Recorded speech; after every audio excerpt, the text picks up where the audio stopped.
Hi there, and welcome to our collaborative discussion about the Stage 2 Integrated Learning Retreat Task.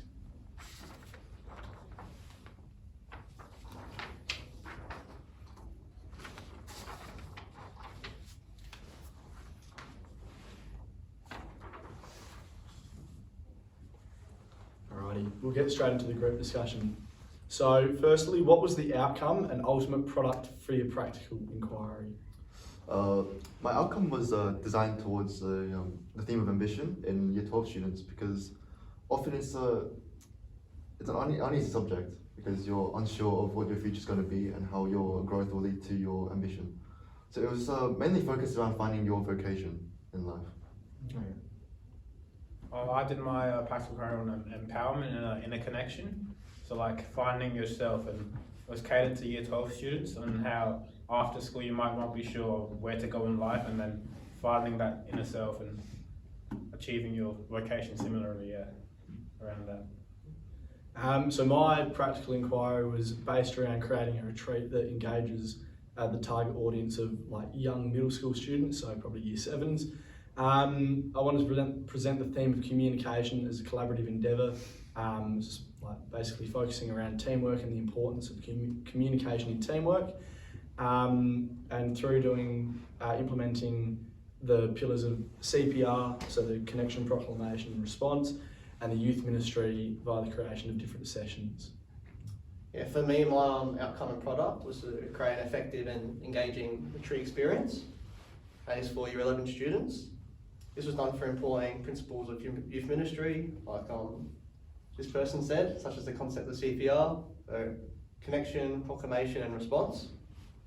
I think this was very important in conveying the theme of changing the world, along with the sub-themes of love, care and leadership. My practical inquiry surrounding the idea of the importance of mindfulness. It was engaged the target audience of a Year 10 to 12 like senior school group of people, because lives are changing drastically in those times, and so I also touched on CPR and youth ministry like Lachlan and Nick.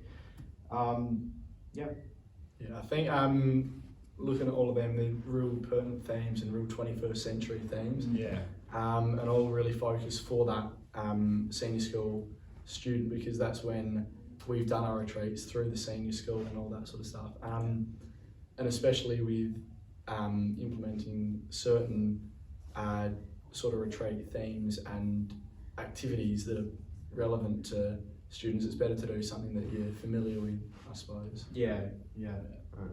Beautiful. All right, next question is, what was your chosen retreat theme and why did you choose this focus? Being a contemporary retreat in the 21st century, like you said, I chose the theme of ambition and growth as a sub-theme of growth, because my target audience has been Year 12 students. It's kind of like the future's uncertain and you need to have an ambition that you've chosen, so like a vocation that you find calling, to go into it, to overcome challenges you may face. And I think it's just pertaining to the nature of growing up past the secondary education into tertiary or wherever you may go in life. I did empowerment with a sub-theme of inner connection. So with the 21st century, there's so much social media technology, and you can get lost in what you want to become and who you are. Just finding that inner connection with both like religion, whatever your religion may be, in a connection, just doing that. Important connection. So I chose the theme of communication, and specifically, as I said, its importance in teamwork and fostering meaningful and effective relationships and interactions. And did this to demonstrate to the next generation of high school students the importance of face-to-face communication, interactions and teamwork, because we're living in the digital age, and at the end of the day, 3/4 of our conversations are all over social media, where you can have that couple of seconds to think about what you're going to say, whereas in the heat of the moment, I suppose it's up to whatever first pops into your mind. You don't have that delayed response to have your time to think about what you're going to say. I looked at the theme of changing the world. I thought it was relevant to look at this theme, as many of us, more particularly senior students, are unsure of their purpose in this world and what they can do to make an impact. Hence, I wanted to express this idea of being a leader through this retreat session, to show the importance of loving, caring for one another and doing what is right to change the world. Being a bit of a servant leader. So as I touched on before, mindfulness was kind of just my overarching idea. I thought it was really important because between school, between social lives, between personal lives, a lot of stuff's going on, especially in these year 10 to 12 like age range. You might not know how to deal with it. So taking a step back and being grateful for what you have, I think is really important. A really important life skill to learn as well. And everything sort of merges into one because you can't separate your social life from your sporting life from your school. It's just all one like big blur. You take it in, you take it home with you, you take your phone home, you take your laptop home, it's always with you. There's no really escape. Yeah, exactly. So like you said, having that time to step away. Beautiful. Fair enough. Next question is, what do you consider as a best practice in designing retreat experiences for young men and why? Having gone through senior school and gone to the retreats in year 10, 11, and 12, I think the best model for a retreat is the Lobat model because it kind of brings you into the environment of a retreat where you get away from, like you said, the technology or the distractions in life. You find like a area of isolation where you can be alone with your thoughts and really reflect, like an introspective reflection on your ideas. And it leads to that peak of the Lobat model where you go through the ritual and you can there's a session that really connects with the core themes of the retreat and it brings you back down. So it's like a very nice. It's an even sort of, yeah, it's an even sort of curve. takes it in and out. Yeah. And similarly, like using the notions of a CPR and youth ministry, just allowing that time to first learn your new understanding and then reflect upon it and how you've developed this understanding. And another one would be through my personal experience, being just relatable to the participants. Yeah, just knowing how they would feel when you're in their position, just so they're not completely unaware of what's going on. Yeah. You wouldn't give them something you wouldn't do. Yeah. So for me, I found myself drawing on a lot of, as Bob and Jay have said, a lot of my personal experiences on retreats. So I based it around a theme that I think I would have found engaging at the target audience age of year 7s. And then I utilised and tried and tested activities that I've been involved in before. So as I said, you're not doing something that you know the boys will hate or they're going to find boring and that sort of stuff. I structured the retreat around the Lobat's 5-step model and the connection, proclamation and response method and the youth ministry teachings because it sort of takes them a full retreat experience even if it isn't that one day that they do it. I try to engage the body, mind and soul at different times, so drawing on various the spiritual gateways, so then they have a rounded experience, so they're not all through the creation gateway, they're not all through the relational gateway, and it brings in different people from different sort of backgrounds and with different opinions, all that sort of stuff. Set up with an empathetic mindset, with the knowledge of how various retreatants will engage with and react to the different activities. And because of my own personal engagement through them. And then also, lastly, I included diverse opinions for reflection and I used hands-on activities, interaction with facilitators and peers and well-known retreat practices. Yeah, similar to you, I actually did draw from personal experiences as well in designing my retreat, which I refer to concepts of like CPR and Lobat's 5-stage model as well. I also tried to provide a diverse range of activities and sessions to give retreatants the opportunity for a more in-depth reflection. Completing this activity, I actually discovered that spirituality can come in many forms, meaning that the retreat structure needs to be diverse and unique, and also letting that many see and experience spirituality from a range of perspectives. So much like everyone else, I also drew from my personal experiences on the retreat.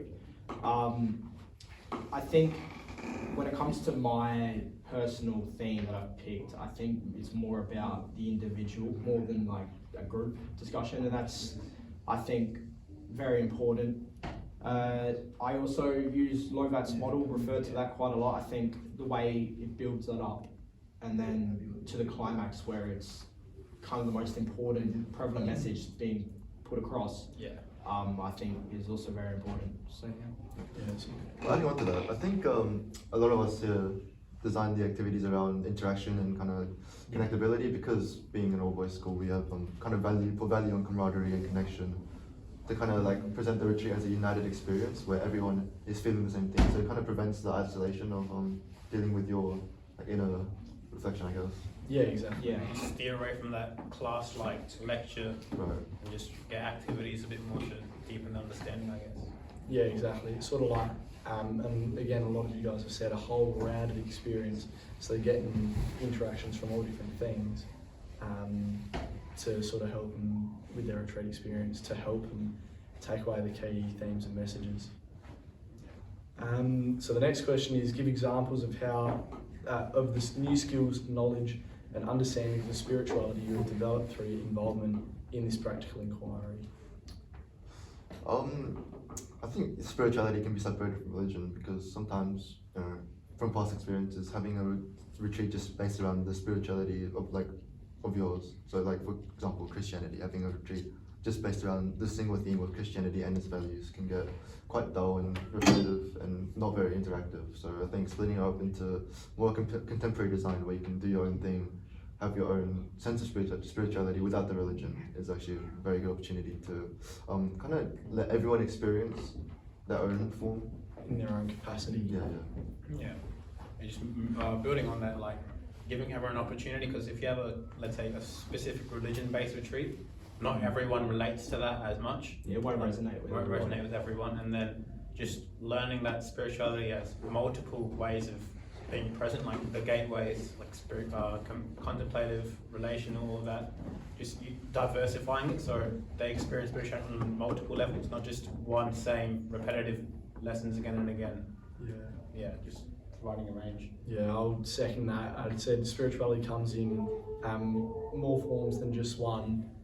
So I designed my program to cater for that. So whether that be through having a discussion 1 minute, then through going and doing an activity the next. Some people might engage better with their spirituality when they're by themselves, whereas some might do it better when they're out in nature or with other people.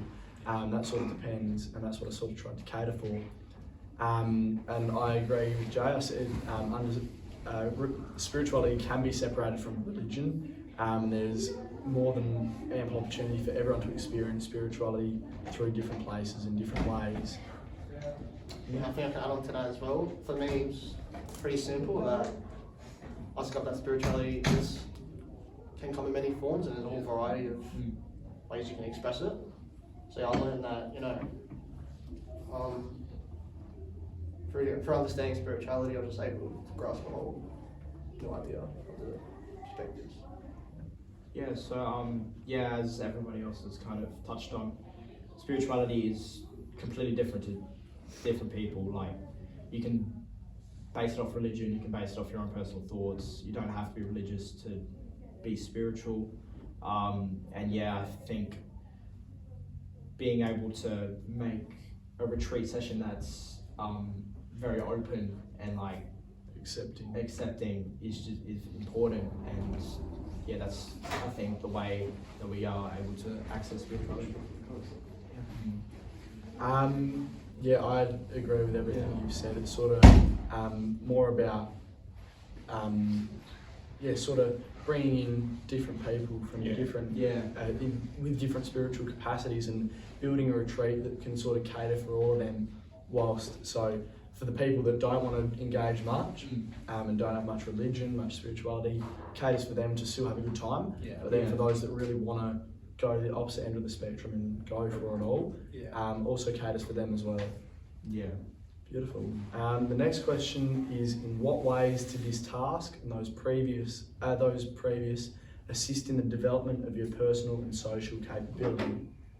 I think it developed my empathy, if anything, because I got to, as I was designing the retreat, that I've already had past experiences and kind of caters for kind of building of camaraderie and kind of understanding of each other, because you do have activities where you can share your own experiences in your life and kind of you can relate to everyone else if they have had similar experiences or something similar in their lifetimes, that kind of bring together the core themes of the retreat.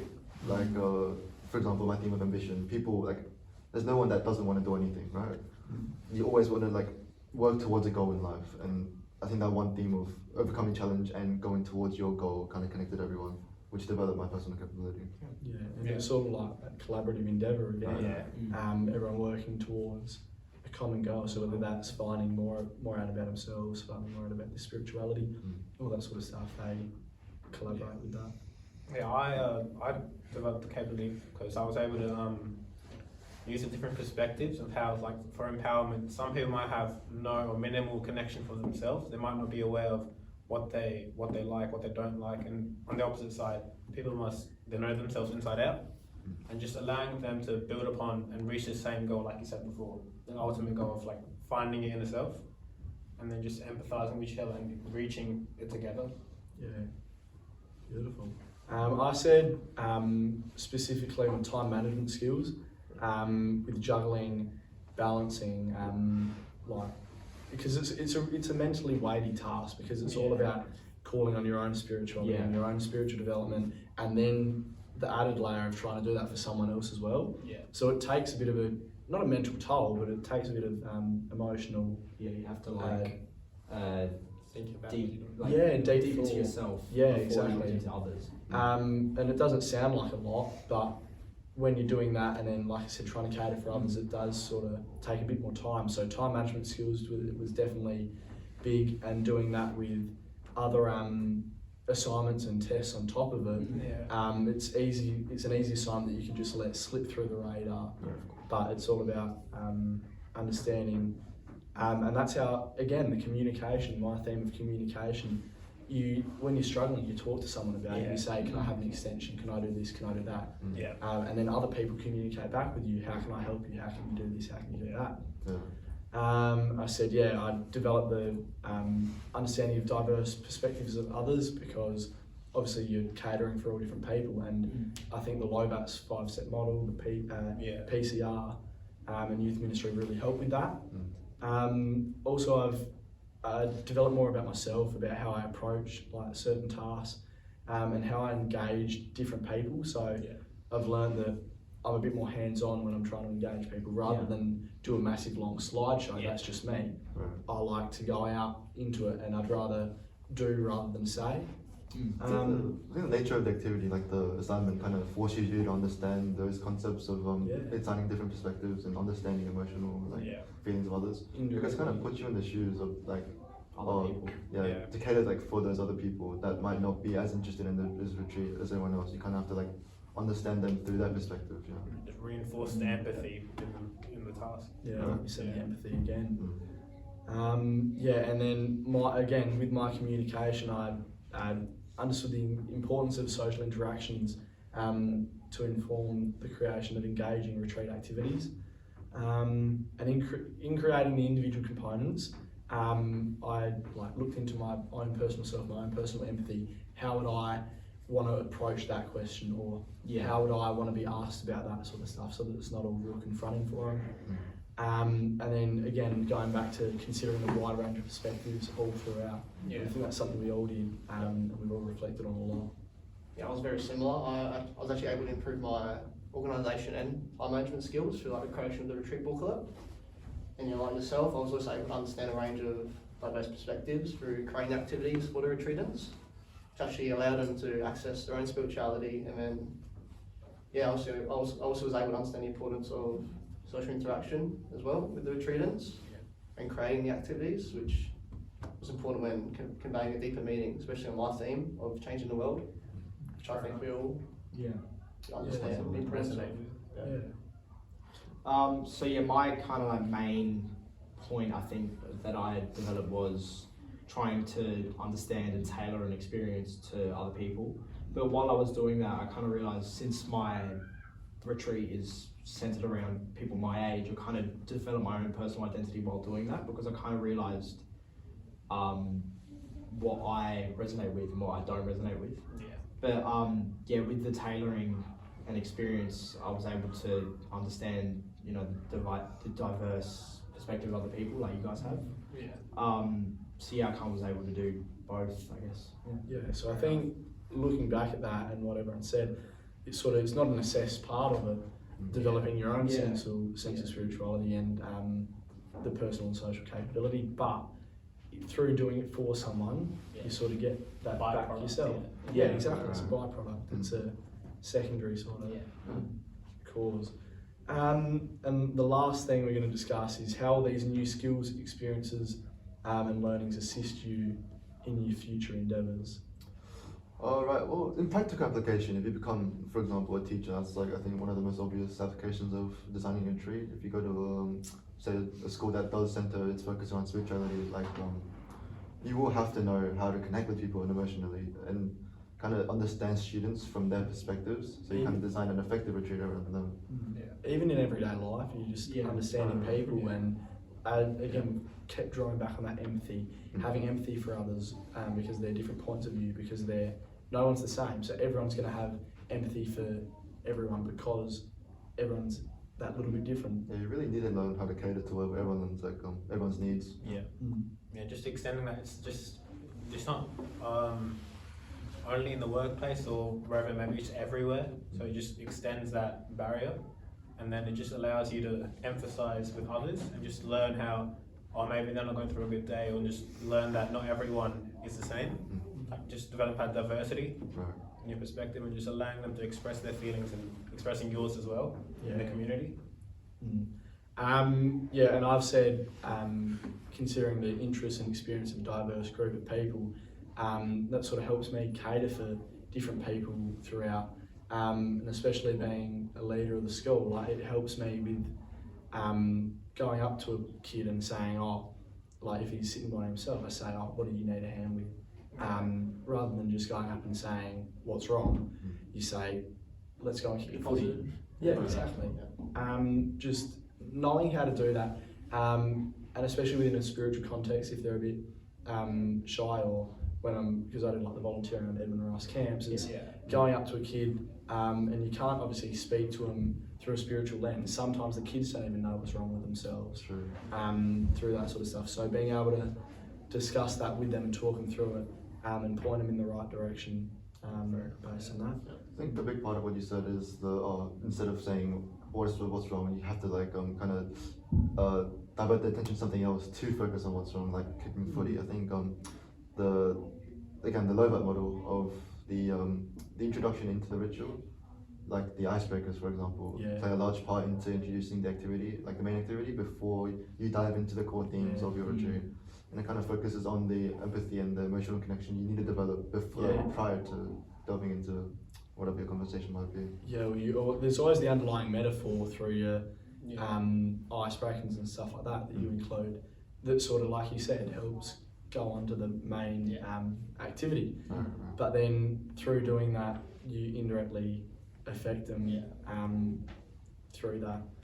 And then I said lastly that my self-awareness has enabled my development of personal skills, specifically around how I run the group activities and my empathy for different people in different situations.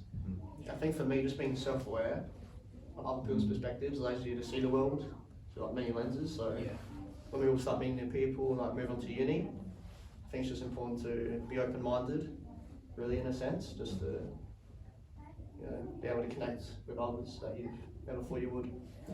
Yeah, so like what Nick said, when we go into uni, we go into these new workplaces and new situations, what I've found, I think my personal skills are going to help me, the ones that I've enhanced are going to help me to create new bonds and strengthen the friendships that I already have.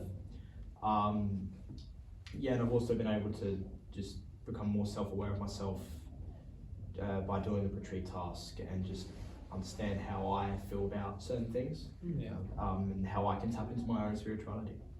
I think that opens up a lot more doors for a diverse range of communication between other people. Because opening up spirituality, it's like it diverts focus from really just honing on one side of your spirituality. And that's what I was going to say. A lot of our themes that we've all discussed are massive things in life. Like no one's going to go and it's not things that you think about every day. You don't wake up and think, communication. How am I going to do that today? How am I going to improve that? Same way with your mindfulness. You don't wake up and think, I need to be mindful today because of the spiritual benefits. You think, I want to be mindful today because it helps me. Yeah. I think Do what you that- think's right. Yeah, you do exactly what you think's right. And I think with all of our ideas, they're real 21st century ideas, they're real hitting the target audience at the right Yeah. time to positively benefit them in their lives. And I think the Ritchie environment's perfect for stepping back and focusing on the things that do get neglected, like you said. Things that don't really get talked about. All of our topics, I think, are just kind of opening our eyes, I guess. They're massively important, they're in everyday life, Yeah. but you don't, Just it's under not the until radar. you engage in a retreat experience that you step back and look back. Yeah. Because you're away from everyday life, you can think there. You often forget that, oh no, my mindfulness isn't as good as it once was, or it's not there anymore. So the retreat just allows you to once again reinstate that. So it goes under the radar on everyday life, like you said. Yeah. Yeah. Beautiful. Anyone else got anything to say before we close? All good. I think we did. Wrapped it up pretty well. Yeah, Yeah. beautiful. So yeah, it's been a positive outcome for all. I think everyone's taken something away, or a lot of things away from it. We'll all be able to implement them in our lives, and definitely through these programs benefited a lot of people. Yeah. Thank you. Thank you. Cheers.